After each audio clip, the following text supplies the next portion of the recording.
Well, I'm primarily a film and television composer. I do a half-hour single-cam sitcom called The Middle. It's 5 to 6 minutes of music per show. One would think that's not too bad to do, except for the fact that there's a lot of process to kind of get this show going. So it's pretty much a given that I have to have gear that can give me stuff as fast as possible. I don't have a lot of problems in terms of crashing and any of those kind of things, because every bit of time that I lose is pretty serious. The way that I started off a long time ago is I had multiple PCs running. That was kind of the satellite machine that I was triggering from my main Mac, kind of deal with all of that aspect, not being able to load enough. It just became just way too obstructive for my creative flow. So the beauty of going from all of that into just one simple system that works and that's incredibly fast and, by the way, extremely quiet. It's really been a huge leap for me. With this HyperX SSDs, incredible speed. So the speed factor has made my life so much better because the loading of my whole gigantic VE Pro palette was like that. Using the HyperX Beast memory, which I have 32 gigs of, plus the HyperX SSDs,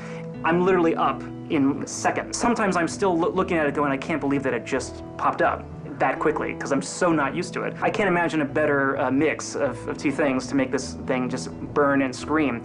And the fact that it's super quiet. I mean, it's on right now, right behind me, but you can't even probably tell. It's completely made my process different and better. It's a huge part of my creative component, so I don't have to think about any of the technology anymore. Once I've set it up and once I've got it going, everything else from that point is creative flow. One of the other great things about this speed factor and the now, limitless, it feels like, sounds and more libraries being able to be used at the same time, it's totally opened up my creativity. I can now go in, load it up, hit different things, keep having my palette expand to the point to where I can just think of new things to use, try to figure out if maybe I'll want to kind of find these new sounds, boom, they're up, put them all in. I don't have to care how big they are as much as I used to. It's a whole new way of working. So I definitely find that when you don't have to think about how much the machine is taxed, it was almost like I had to work with somebody and say, okay, well today he's having a bad day, or now it's boom, things up, running, it's right along with me, which is awesome.